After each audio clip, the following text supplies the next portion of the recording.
अगर तुम्हारी ड्राइंग तुम्हें फ्लैट लगती है, अगर तुम्हें लगता है कि मेरे से ड्राइंग नहीं हो रही है, अगर तुम्हें लगता है मेरे से शेडिंग नहीं हो रही है, तो ये वीडियो तुम्हारी शेडिंग ड्राइंग बदल देगी। क्योंकि प्रॉब्लम तुम में नहीं है, प्रॉब्लम है तुम्हारी आर्ट टेक्निक और तुम्हारी शेडिंग टेक्निक में। हाय, आई एम लक्ष्मी शुक्रमा एंड आज मैं आप लोगों को बताने वाली हूँ हाउ टू शेड प्रॉपरली। कैसे हम शेड करें जैसे कि हमारी ड्राइंग रियलिस्टिक लगे, उसमें रियल लुक लगे, कि हम कैसे उसको किस तरह से शेड करें जिससे कि हमारी ड्राइंग काफ़ी अट्रैक्टिव और रियलिस्टिक फील हो। सबसे पहले एक रियल चीज़ समझो। शेडिंग का मतलब होता है केवल ड्राइंग को बनाना या उसमें केवल शेडिंग करना नहीं होता। शेडिंग का मतलब होता है कि आप कैसे चीज़ों को लाइट टू डार्क ले जा रहे हो। मतलब कोई भी चीज़ डार्क है उसको लाइट की तरफ ले जाना और डार्क से लाइट की तरफ ले जाना, ये होती है शेडिंग टेक्निक। कैसे हम चीज़ों को प्रॉपरली शेड कर रहे हैं, उसमें डार्क टू लाइट वैल्यू दे रहे हैं, ये होती है शेडिंग टेक्निक। जहाँ पर लाइट पड़ रही है, इमेजिन मेरे फेस पे यहाँ लाइट पड़ रही है, तो यहाँ पर सबसे लाइट शेडिंग होगी। एंड देन जहाँ मेरे फेस पे लाइट नहीं पड़ रही है वहाँ पर डार्क शेडिंग होगी। सबसे पहले ये समझो, this is a circle, okay. So ये क्या है, सबसे लाइटेस्ट पार्ट है हमारा। ये हमारा यहाँ पर हमारे लाइट का फोकस पड़ रहा है, तो ये सबसे लाइटेस्ट पार्ट है। उसके बाद इसके अपोजिट जो रहेगा ये सबसे डार्कर पार्ट रहेगा, ठीक है। उसके बीच में जो लाइन हमें मिलती है, जैसे जो लाइट शैडो और डार्क शैडो को अलग करती है, उसे हम कहते हैं टर्मिनल लाइन। इसे हम बैक लाइन भी कहते हैं एंड इसे टर्मिनल लाइन बोलते हैं, ठीक है। इसे हम बोलते हैं शैडो फैमिली। ये है शैडो फैमिली, इसे डार्क शैडो फैमिली और इसे लाइट शैडो फैमिली, सेंटर, ठीक है। और ये होता है हाफ टोन। ये जो टर्मिनल लाइन के ऊपर होता है इसको बोलते हैं हाफ टोन। और उसके बाद ये होता है फॉर्म शैडो। उसके बाद इसको हम बोलते हैं कास्ट शैडो। जो परछाई बनती है, किसी भी चीज़ की परछाई बनती है, तो उसे हम बोलते हैं कास्ट शैडो। आई होप आपको समझ में आ रहा है। एंड उसके बाद ये जो यहाँ से टर्मिनल लाइन से ये जो होता है, ये इसे बोलते हैं रिफ्लेक्टेड लाइन, इसे बोलते हैं रिफ्लेक्टेड लाइट। और यहाँ पर एक छोटा सा पॉइंट होता है जहाँ पर हाईलाइट या चमकदार चीज़ें चमकता है, उसे बोलते हैं हाईलाइट्स। वहाँ पर होता है हाईलाइट्स, वहाँ हमको हाईलाइट देना होता है। एक और एग्जांपल के साथ, जैसे ये हमारा रखा हुआ है, ठीक है, तो ये जो इसकी शैडो बन रही है, ठीक, इसे हम बोलते हैं कास्ट शैडो। ये देखो शैडो बन रही है, इसे बोलते हैं कास्ट शैडो। और ये देखो बन रही है, इसे बोलते हैं कास्ट शैडो। और ये हमारी टर्मिनल लाइन, ये जो हमारी कट रही है, ये है हमारी टर्मिनल लाइन। और ये हमारे हाइलाइटिंग पॉइंट्स हैं, ये जो हमारे हाईलाइट हो रहे हैं चीज़ें, यहाँ पर हमारी लाइट हाईलाइट हो रही है, तो इसे हम बोलते हैं हाईलाइटिंग पार्ट। तो ये डिफरेंस होता है लाइट और शैडो का। अब आपने लाइट और शैडो के बारे में जान लिया कि क्या होते हैं, कैसे कैसे हमारा लाइट पड़ता है और कैसे शैडो बनती है उसकी। अब बात आती है कि अब हम इसकी शेडिंग कैसे करें।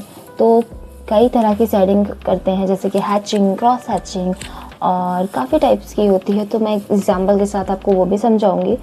तो चलो चलते हैं, दिखाते हैं कि कैसे कैसे शेडिंग करते हैं। सबसे पहले सर्कुलर शेडिंग, बिगिनर्स के लिए इजी टेक्निक है ये सर्कुलर शेडिंग। पहले पेंसिल को हल्का हल्का करो और गोल गोल से घुमाते चलो, ऐसे ऐसे इसको ऐसे ऐसे शेडिंग देता है। आई होप कैमरे में दिख रहा हो।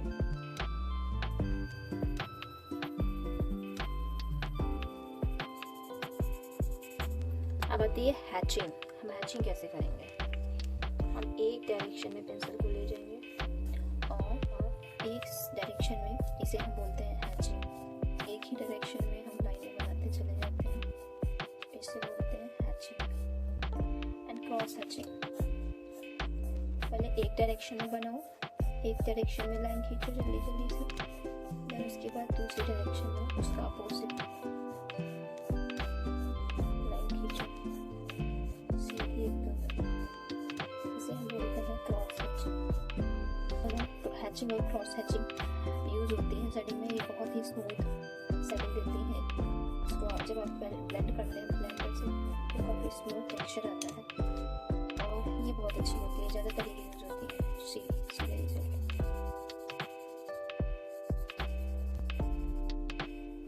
आई थिंक कैमरे में इतना साफ नहीं दिख रहा है, मैं ट्राई कोशिश करूँगी जिससे आप देखें।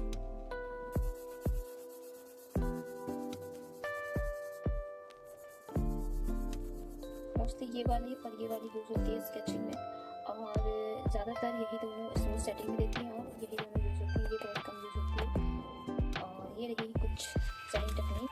अब मैं आपको उनकी कुछ मिस्टेक बताने वाली हूँ जो यूज़ करते हैं। कुछ हैचिंग और क्रॉस हैचिंग को मैंने बताया, तो ज़्यादातर यूज़ होता है हैचिंग और क्रॉस हैचिंग का। ज़्यादातर प्रोफेशनल आर्टिस्ट या कोई भी जो ज़्यादा प्रोफेशनली काम करता है वो ज़्यादातर हैचिंग और क्रॉस हैचिंग को यूज़ में देता है।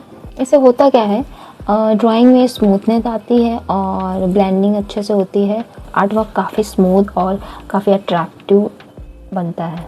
अगर आपको लाइट सेटिंग करनी है तो दूर दूर पर लाइन बनाइए। अगर आपको डार्क करनी है तो पास में बनाइए। पेंसिल से सेट बनाओ, उसके बाद कॉटन या पेपर स्टम्प्स या टिश्यू से उसको ब्लेंड करो। इससे बहुत ही स्मूथ सेटिंग होती है और ज़्यादातर क्या करते हैं जिनको आइडिया नहीं होता उंगली से रफ कर देते हैं। इससे हमारा वर्क जो है हमारे हाथ में तो लगता है और ये प्रॉपर ब्लेंड नहीं हो पाता। इससे काफ़ी उंगली से आपको नहीं करना है, उंगली से करने से बचना है। बिगनर्स ज़्यादातर मिस्टेक कहाँ करते हैं, वो सेटिंग में करते हैं। जगह पे हैंड प्रेस करते रहना, लाइट और डार्क जगह को इग्नोर करना कि कहाँ पर लाइट है कहाँ पे डार्क है, वो चीज़ इग्नोर करना।